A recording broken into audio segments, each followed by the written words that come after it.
welcome to this evening's training. I am excited to be your host, and I will refer to myself as a tour guide as we go on our adventure this evening. This is the Flex Model Tour, and the Flex Model is a blended learning model. So we will learn a little bit about both of those items this evening. I'm excited to be your host. We're going to start with the basics this evening. I want you to think this presentation like taking an adventure or a trip.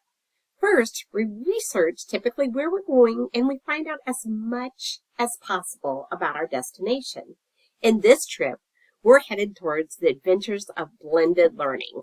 Our mode of transportation tonight will be the Flex model. What we can expect along the blended learning adventure. So the formal definition that we use is blended learning is any formal education program in which a student learns at least in part through online learning with some element of student control over time, place, path, and or pace. And this is a quote by Horn, Staker, and Christensen from 2015. Blended learning can be implemented through a variety of ways, generally using a combination of one or more models. So when we think about these adventures that we go on, we always want to think about the purpose. And so tonight we want to talk a little bit about what is blended learning.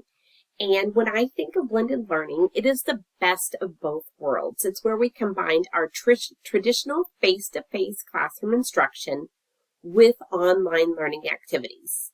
In blended learning, students typically have access to some sort of online platform or virtual learning environments where they can access course materials, multimedia resources, and interactive activities. The face-to-face component of blended learning allows for direct interaction between students and teachers. This can take the form of classroom discussions, group activities, hands-on experiments, or individualized instruction. We are going to watch a short video, and in this video, it will give you some examples and also some further insight into blended learning and using the Flex model. It sounds easy to blend, but it looks very different in every classroom. So if a teacher is using something that works really well in a face-to-face situation, they should continue to do that because it works well. If they can find something else that works better, is more efficient or more effective that's digital, then that would be implemented.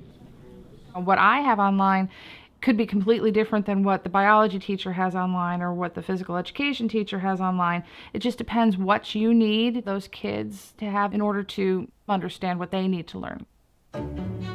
Okay, go ahead and get the laptops. And actually, anybody that's in a small group, come over here. I need you to get an iPad. Why I wanted to go to a more blended environment was so that I could figure out a way to differentiate instruction within the biology classroom. And I wanted a way to be able to work with students in small groups while other students are still engaged in content learning. There's 3 activities. One's a sorted sentence activity, one is an online interactivity, and one is small group that's going to be working with me. Okay, slide to the apps and open up EduCreations. Because we're going to fill in this chart because this is going to get us practicing base pairing between DNA, RNA, and reading our codon chart. Okay, so what goes with G? C. So I'm going to put G and C together like this, right? I've probably learned more today just by doing this than I have the whole week that we've been doing this. We looked at the research about blended learning, we defined it, and then we had to figure out what would it look like in my class. And so that's when I went, well, I actually want to use it more as a tool for the kids for like supplemental materials. Top or the bottom of the cylinder. There's always practice problems, or you can go listen to somebody talk about the topic. But the kids started to say that we don't want to listen to somebody else, we want to listen to you. And we need your help. and we want to hear your voice. So I started to go, okay, well, how can I do that? And so our technology person said, have you seen this app on the iPad? And me, not knowing anything about technology, went, I have no idea what you're talking about. Teach me. So we went through a process of me learning how to use the Show Me app. And then I started making podcasts, and it gives me a chance to be in their homes, wherever they are, 24/7. It's virtual Weller is what we call it. And that will correspond to 6 to 9, like it has in the rest of the problems. The podcast helps so much. It's as if she's actually there, and she just goes through it again, and you can finally understand it. I see them, they'll plug in, I look over and they have it on their phones, they have it on their tablets, they have it on computers. They do podcasts for me during class time. I will have specific problems I want to see, just do they understand the basics of what we talked about today? 40 60 plus C. Divide 40 to get C by itself. And C is equal to 45. Yeah! Oh yeah! All right. For me, classroom time, direct instruction, investigations, discovery, that's all still part of teaching. It's not all online.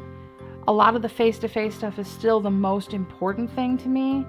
The online tools are there to help make understanding even better, even more rich of an experience for the kids. We really wanted the focus to be on the teaching and learning part and on the digital tool as a secondary thing. Kids don't always get it the first time, or the second time, or the third time, and this allows different ways for those kids to get it. The pass rate for my kids the first year was 75%, and the second year was 93%. The state average is somewhere around 60%, so something's working for these kids. All right, thank you for coming back. And as we watch the video, we can also think about all the benefits that we saw from this adventure. We want to make sure that we're giving that flexibility in time and location so students can access their learning materials and complete assignments at their own pace and from anywhere with an internet connection. It also promotes active and self-directed learning as students can engage with the content in different ways and interact with their peers and teachers in multiple formats. So when we think about taking an adventure, many of us become so overwhelmed with the packing and the planning and the organization. But the best part about this adventure is we do not have to wait. We can start the blended learning adventure as soon as tomorrow. And so where does this take us? The Flex model can enhance student learning outcomes and prepare them for the success in a digital and interconnected world. We have another video that demonstrates some of the ideas that are being used in schools. In the intermediate phase, which is grades 4 to 7, our scholars transition to a way of learning we call the Flex model. This innovative new way to learn allows our older Spark scholars to move through a personalized daily schedule and learn at their own pace in smaller groups, built to suit their needs. They learn literacy, maths, and their additional language through seminar-style teaching and study natural science, social science, and technology during online learning. What they learn through online software prepares them for an engaging hour every afternoon called Spark Designs, where they take the theory of natural science and social science and apply it to project-based learning. The Flex model is really special because it places learning in the hands of our scholars. They learn personal responsibility, creative thinking, collaboration, and time management, which we know will prepare them for successful futures in high school and beyond. As you can see, all of these phases are carefully thought out to get the most learning out of the day. The goal of all these models is to give our scholars the ability to go to university and to prepare them for a career of their choice in an ever-changing world. Okay, so that gave us some ideas of how it's being used in one place. Now we're going to fly to our next adventure, and we're going to watch another example of the Flex model being used in the classroom. It tends to start with a warm-up, And that could be something on paper or just some sort of activity that gets students in the routine and the flow of the class. And then they move into some type of direct instruction. That's followed by some sort of guided practice or demonstration. Then we move into some independent practice where students are trying out practice problems, working on the project, whatever the task may be. And then the class typically ends with some sort of assessment or closure. It could be an exit ticket, something like that, so that you can evaluate what students know, what did they learn during that day, and how to make adjustments for the next class. So this is a very typical kind of traditional lesson plan where all the students is whole group, and they're kind of working through all at the same pace, kind of in lockstep with the teacher. So now we're going to take this typical traditional lesson plan and turn it into a playlist model.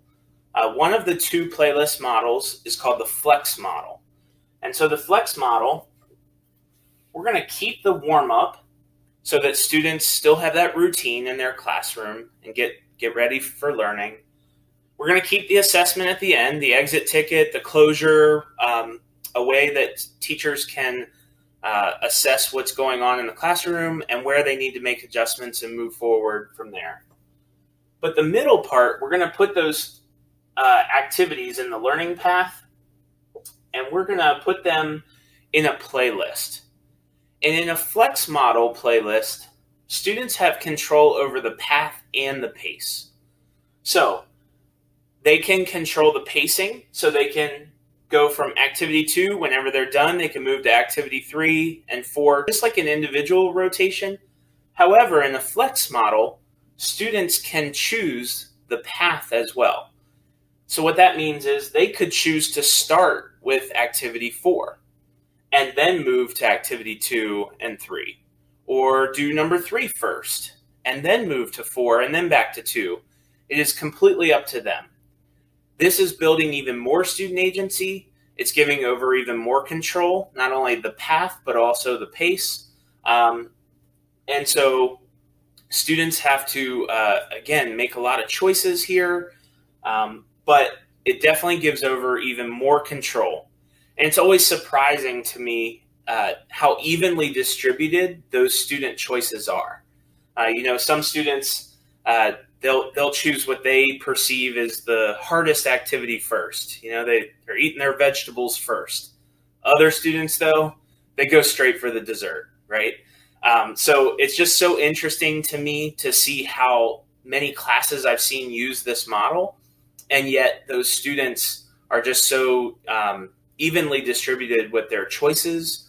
And so it's a great way to continue to build student agency in your classroom, executive functioning skills as they make their way through the playlist. These playlists can be used over the course of one day, sort of like this lesson plan that I drew up here. It could also happen over the course of multiple days or a whole unit. And so you want to continue to think about checkpoints, benchmarks. How do I know that if a student is on activity 4, that they've completed 2 and 3, or did they start with number 4? So something to consider there as well. Also with playlists, you definitely want to consider fast finishers, because now you're giving up control over the pacing. You're going to have students that just naturally work faster than others. So what are we doing for them?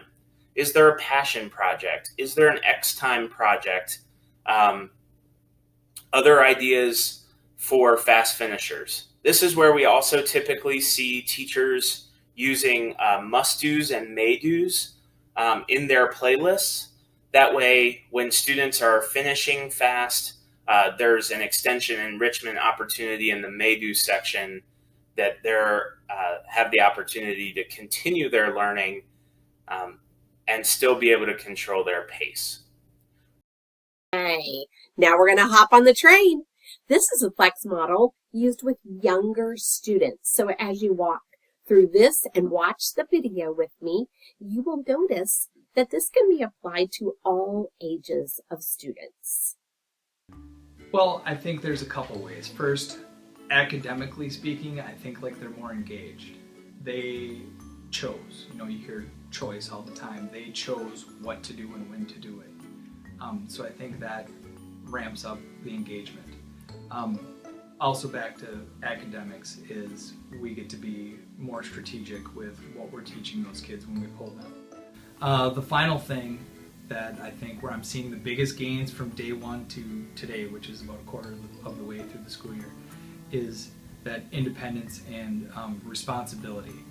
Students are figuring out, like, here's what we need to do for the week, here are the times when I need to do it. I need to set myself up for success. We keep talking about that all the time.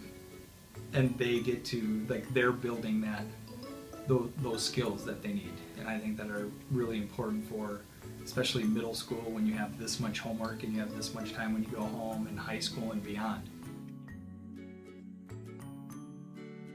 The thing I like about Flex is you can get help whenever you need it. And I like about these Flex times is I like working on math because I can work at my own pace.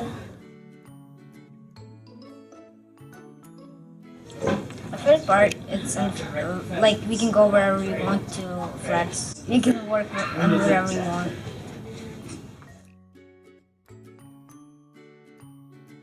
What I like about Flex is that we can choose what to do and not have the teachers tell us what to do.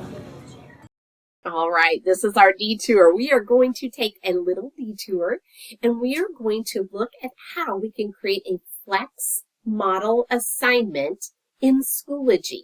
So I will go into my own Schoology, and I will show you from my course how you could create an example that would allow students to have that choice and be invested in their own learning. To take a little detour from our adventure and go into our Schoology account and look at what an assignment for the Flex model strategy would look like as an assignment for our students and from the teacher view. So I am in a practice course, and you can see I just labeled it Flex Model Section 1, and I have my assignment listed right there. So I'm going to go through and show you just a little bit about Schoology. It is the ELMS that has been adopted by the BIE, and ELMS stands for the Education Learning Management System. So this gives a platform to our teachers and students to put information and assignments in, like this one I'm showing you now. So I selected the button Add Materials, and you get a blank template that comes up to create an assignment. I'm going to show you what it looks like after I filled it out. So I'm going to go over to the gear and select Edit, and here you will see my Flex model example. We are doing Rainforest Tic-Tac-Toe today, and with this situation, as a teacher, I made sure that every student needed to complete the middle box. I felt like this was the box that had all of the pertinent information that I wanted the students to take away from this particular assignment. And then the students need to complete at least 2 other boxes to get 3 in a row for tic-tac-toe. And all of this must be completed by Wednesday.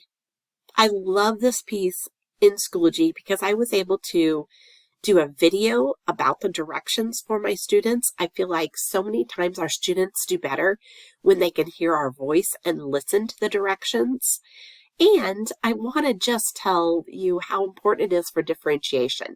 So if you have a child that needs to hear directions repeatedly for comprehension, this is a great accommodation. Or if you have a student that needs to look at the screen in a different way and it's difficult for them to see, again, they can press the play button and listen to the directions. So those accommodations being built in are a wonderful way to make sure our materials are accessible to all of our students.